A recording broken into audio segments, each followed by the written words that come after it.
Welcome to Transformers, the podcast about how business people and policymakers are creating a sustainable future.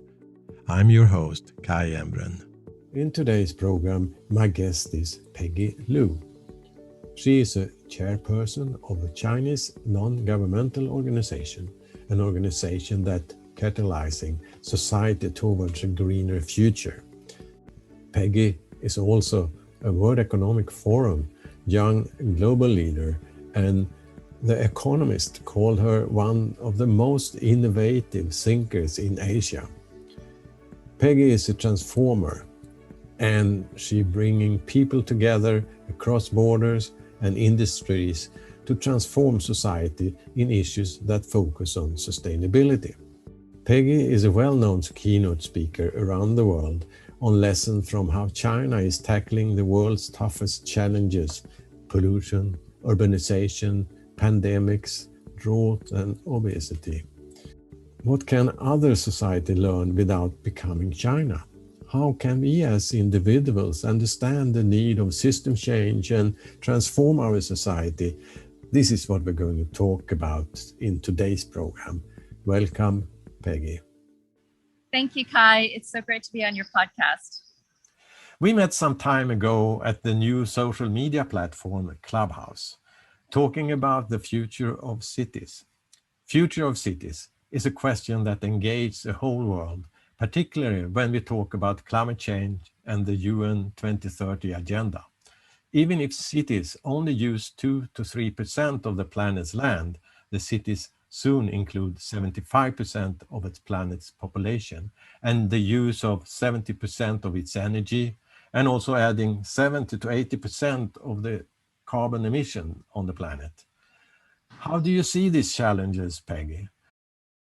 Every single one of my changes that I've created in China, whether it's revolutionize the electrical grid by introducing smart grid, or creating the first eco-city classes for mayors, which I've taught personally 1,000 mayors across China, or catalyzing clean energy in 2007, or the China Dream, the national slogan now of China. All of these changes and more only took 3 years. If you go beyond 3 years, you've lost momentum. So it's not enough to dream. What you have to do is you have to describe it with joy and emotion, not white papers and numbers that numb. What you have to do is understand that you have to keep momentum going. And so what we lose is we go to these forums, we throw out a white paper that has numbed people's minds and hearts, numbed people's hearts for sure, and then we stop the momentum in China.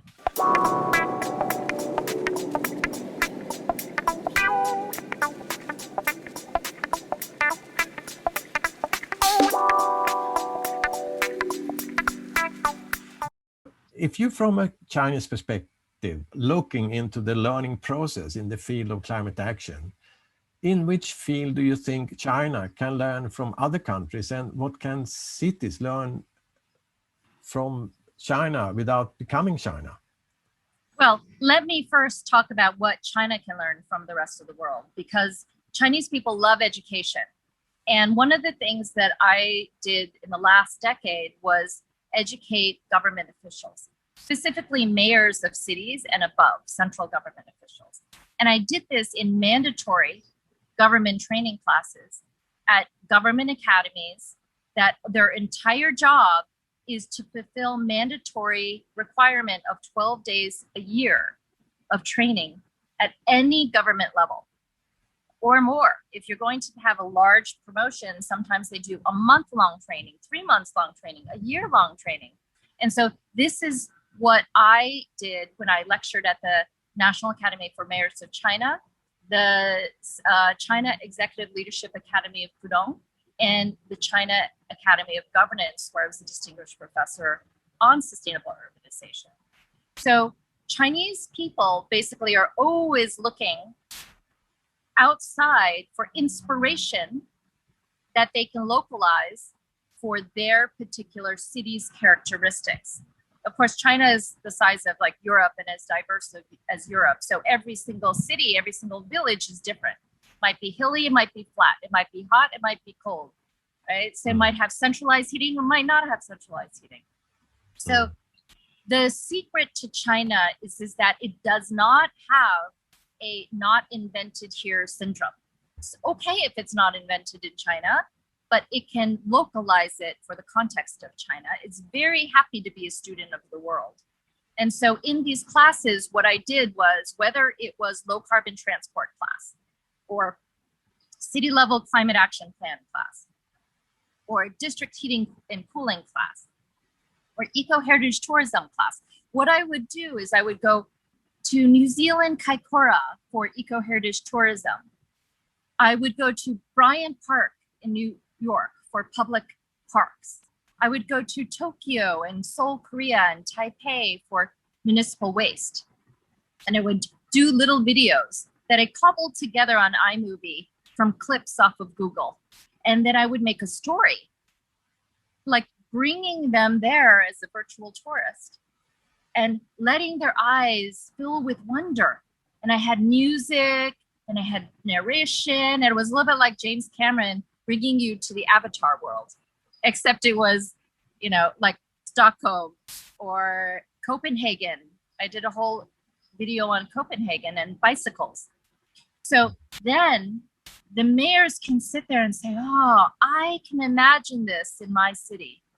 And then at the end, they always ask me, who do I call so that I can start implementing this right away? So I would say, what can China learn from the rest of the world? It's always learning from the best practices. Yeah. It's always sending people out.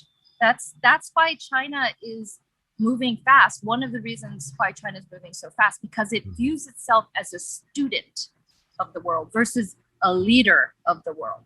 I see that you're talking about networking and between cities, and is one way to learn from each other.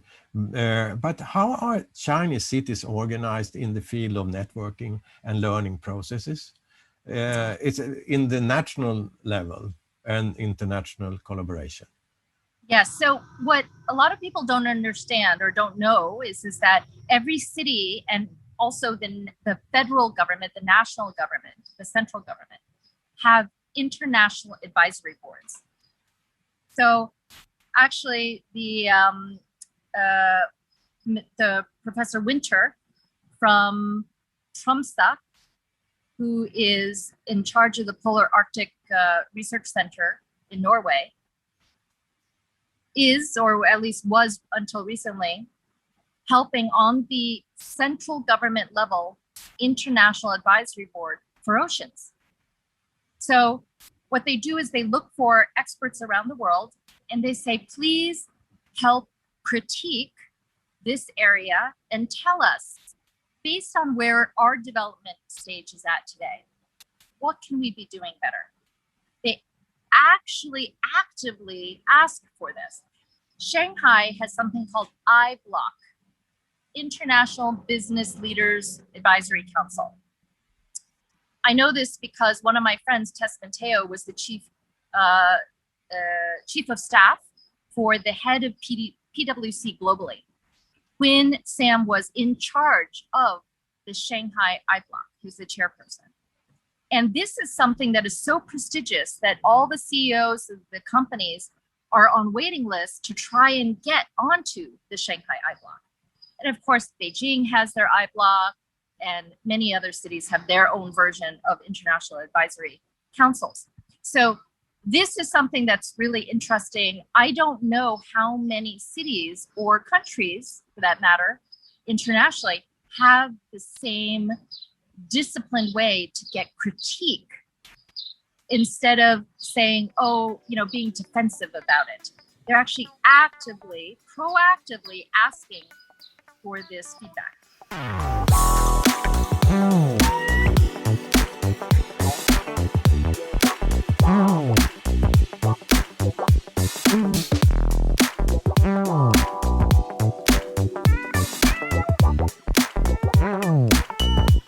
Have you a formal organization for mayors in China that helps each other? Well, all of the 3 organizations that I talked about are official academies that are networks for governments, not just mayors, every level of government. Everybody has to have a minimum of 12 days of training. Now, there are 8 academies 8 academies. I taught at 3 of them. This was a very unusual honor for somebody to be able to do this. And it's one of the things that I realized was an acupuncture point. It was something that if you want change in China, this is the way that you get it done harmoniously, how you get everybody to learn about it very quickly and want this change versus, very dispersed. So the China Academy of Governance, the head of international relations, actually told me once that these academies are the secret to harmonious change in China. And I believe it. Oh, okay. Well, I've seen different types of governance structure in Europe, and particularly when I'm looking into the Swedish model and the Nordic countries, are pretty much independency in the local government to take decision. But it's not the same situation here in UK, and it's a different thing for the Chinese cities, I understand also. But many cities have problem with their own organization structure. They are always looking into silos. Do you have that type of discussion in China about the holistic processes or silos decisions that we need to change to make the best out of a decision? I think this is definitely an issue in China because there's ministries, right, Yes. that are in charge of their territory. I mean, this is not, unusual just for China. It's not unique to China. No. But because of the ministries, of course, there's territorial issues, right? However, what we do have is 5-year plans. And these are essentially business plans for the government. Every 5 years, literally, they have a business plan that has metrics, literally numbers that the country has to meet. And then they have a central level that then is broken down into regions, multiple city regions, like the Yangtze River area that I live in Shanghai. And then within that region, they break it down into mayors for cities, what they're responsible for, what number they have to reach. Then within that city, there's districts. And what's interesting about this is I remember looking at the removal of coal-fired boilers in Beijing, which is massive. It's almost 30 million people, right? So imagine if somebody said, you have to remove coal-fired boilers, right? But not only did they say this and by when, they put the names of people who were responsible, the government officials that were responsible. So imagine, that's quite motivation for a Chinese person that everything is about face, right? Like, if I don't do this, shame on me type of thing. This is very important to Chinese people. Yeah, I think that's a very common thing. Yeah, and I think it's very common in Asian culture. Yes, very, yes. So 5-year plans, I think I want to stress, one of the people in the Ministry of Finance, a friend of mine at the Young Global Leaders, actually once told me, he said, now he was saying this in a casual way. He wouldn't say this in a formal setting necessarily, but we're having lunch privately, and he was saying, Peggy, a lot of people think China's a communist country. It's not a communist country like what you might think of Russia or, Eastern Bloc. It's a multinational corporation. Don't you know that, Peggy? It has a business plan. It has a CEO. It has a chairman. It has a board, right? The state council. And then it has branch managers. So I was like, yeah, that totally makes sense. So now I tell people, look, if you really want to understand how China works, think about it more like you're dealing with Cisco or GE or GM or whatever multinational corporation you're familiar with. It'll make you a lot more comfortable in how to deal with the government officials.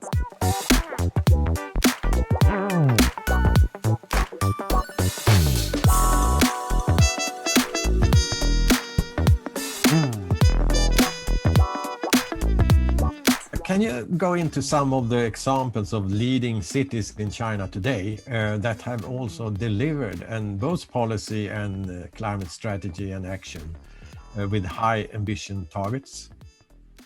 Well, I will tell you that there are hundreds of eco cities, model eco cities. There are at least 500 pilot smart cities today in China. And that was a couple of years ago before COVID. So there may be even more now.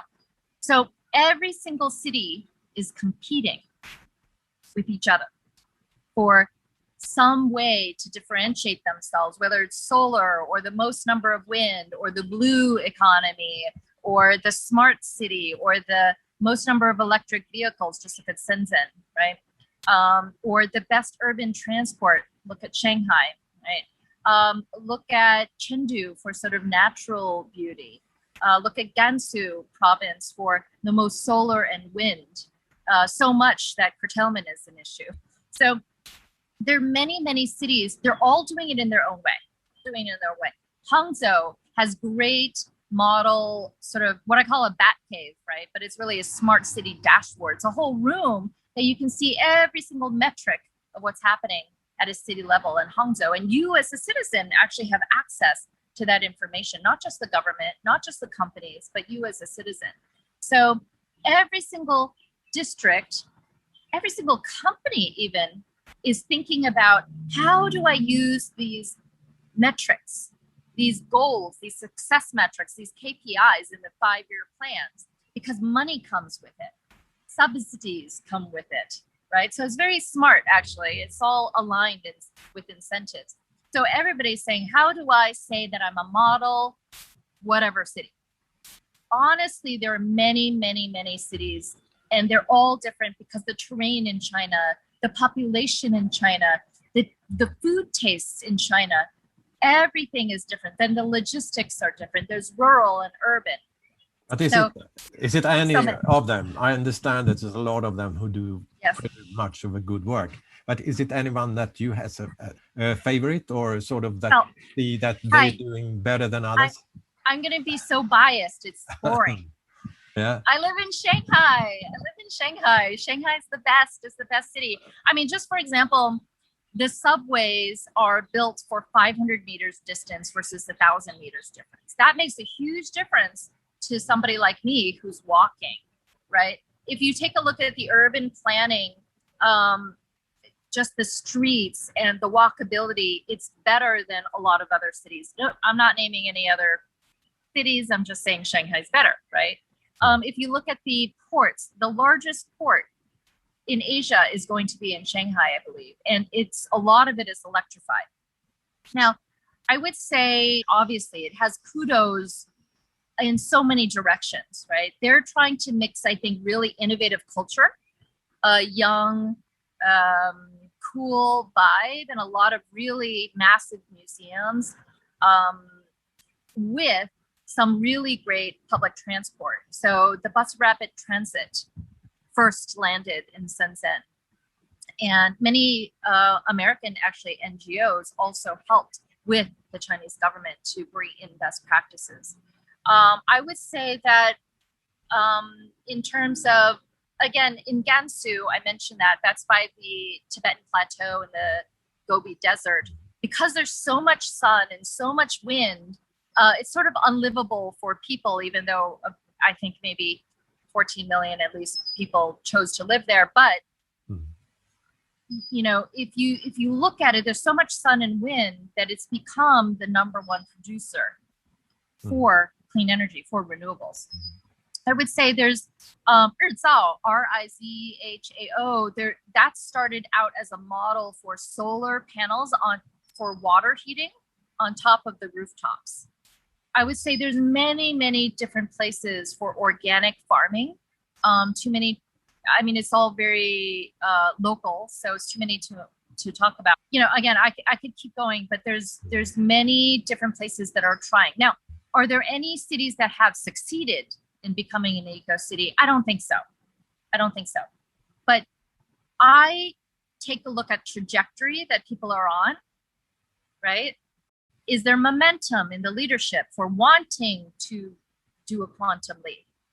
Is there milestones that I can celebrate? New subway lines all the time, new electric boats or cargo ships, or the first district that has electric self-driving taxis that are being tested, right?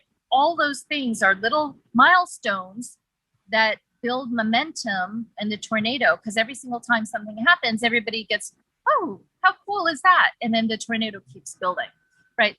So what I look at in China is the tornado increasing its angular momentum versus just going like this very slowly? That's the difference with China. So that's how it changes and improves at giga scale and at giga pace. It's the tornado momentum.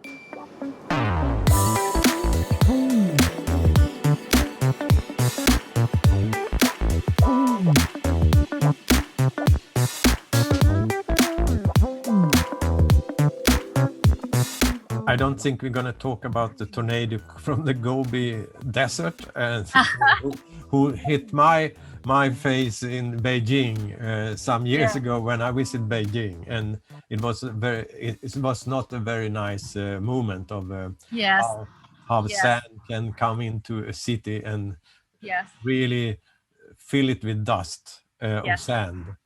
But I think that I don't know if there have been. I know that has been a lot of development of planting trees in the Gobi Desert and to try to minimize the effects of that type of storms coming into cities like Beijing. Yes. I think that there's been a lot of progress. For example, University of Chongqing, I believe, created a natural polymer, if you will, made out of sand that allowed you to retain water and plant vegetables very easily. So there are massive areas now that are testing this technology. When I say massive, China does like thousands of hectares at once. If you look at a place called Loess Plateau, Loess Plateau, the World Bank worked there for 10 years. And John Dennis Liu documented this in beautiful documentaries. And they turned it from basically desert. It was stripped bare of any trees to burn the trees for fuel. It looked like nothing.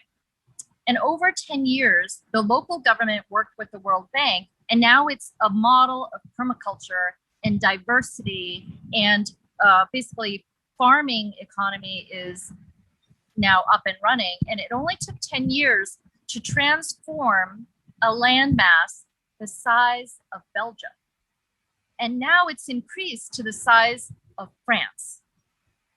So if you're in Europe, maybe you can understand that analogy, but it's just big. It's just phenomenal what they've been able to do. So it's possible. And the interesting thing about China, and I've done many, many talks about this, about how China is the clean tech laboratory of the world, because it experiments with new sustainable technologies, many cities at a time at city scale. So for example, when I brought in smart grid, the word didn't even exist in China. They really didn't know what that was. And I had pictures of electric vehicles as battery storage and solar power and wind power and all the things that you would think of in a smart grid. I did a little cartoon diagram in my white paper. And the China State Grid, they looked at this, they go, what is this electric vehicle? This looks too far in advance. Maybe it should come back in 10 years. This was 2007. And so what happened was very rapidly in 2009, 2.5 years later, we had so much momentum from doing these workshops and doing a Clinton Global Initiative commitment and bringing in top VPs and CEOs from the US into China to share best practices. What happened was the city of Yangzhou became the first ever smart city demo, or they call it Smart Valley. So it was 200 mu, which maybe 12 acres, I believe. They set aside in the economic development zone for us to play with and build a demo. Then very rapidly, that became 12 and 13 cities, then 25 cities. And now we have over 500 smart cities pilots today. So this is again, the secret to China is because everything is building from scratch, from new, or they're just raising everything and building again from new. You have the opportunity to do this, is experiment at multiple cities at the same time, and then be able to say that works, this works. I'm just going to put the two together, or three together, and create a model for the rest of the country.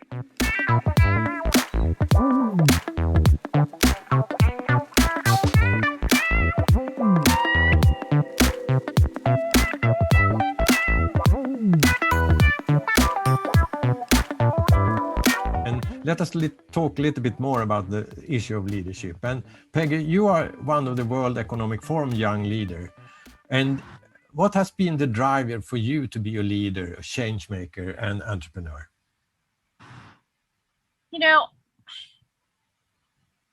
I think for me, and this is not every leader, but for me, it's very important to accelerate our advance into the future. It's to bring the future in to today faster than it would have been if we were just sitting around and not doing anything.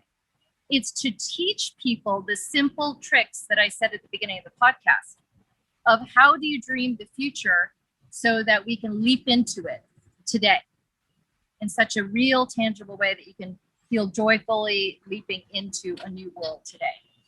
That takes a little bit of explaining of how the nature of reality works. So I lean into my Asian heritage of Taoism, of Buddhism. I lean into my Qigong practice and energetic practice. I lean into many of the teachers of the world about what is time? What is matter? What is the heart? What is the brain got to do with reality? So I think a leader has to really understand the nature of reality and to show people that they are creators of the reality that they want. They have the power. That to me is what a true leader does. So if you would like to recommend any books for others and the listener here to what they should read this summer? Well, for me personally, a lot of it has to do with energetics, because at this stage in my life, I look at everything as energetics, whether it's a crook in your neck because you thought, oh, the pillow was too high or something, and now you have a pain, or you have a headache and you have a family member or a lover that is angry at you, or the tornado energy of a group of people, a community of people. I look at everything as energy, as vibration, as frequency, as amplitude, as resonance, as alignment, as friction, as inertia, entropy. Those words to me are very important. So I tend to look at spiritual books to get inspiration that I can then translate into Economist Innovation Summits or a TED Talk or a talk to investors. I translate that world and this world.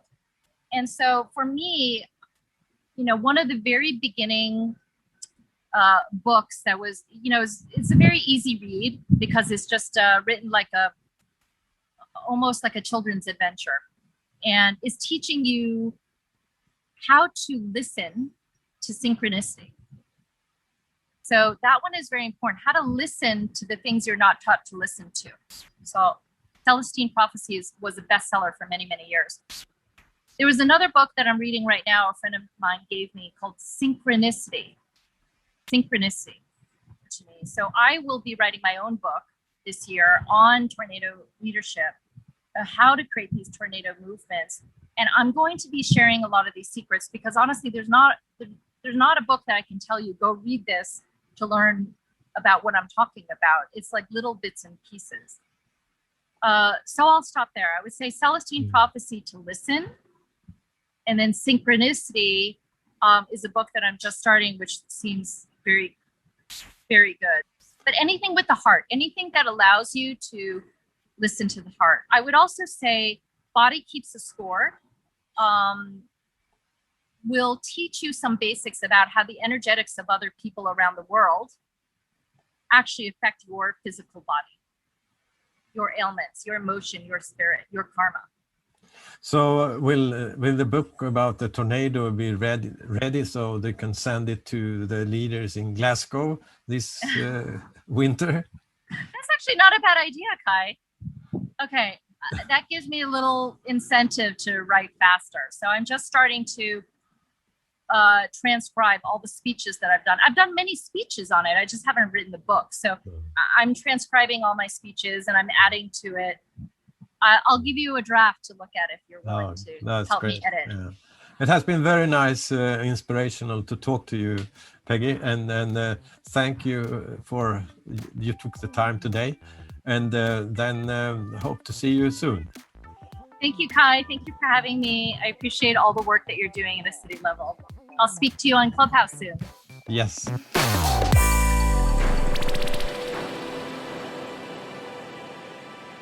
I'm Kai Embren. Follow me on Twitter and LinkedIn, where I will be announcing the future guests to this podcast.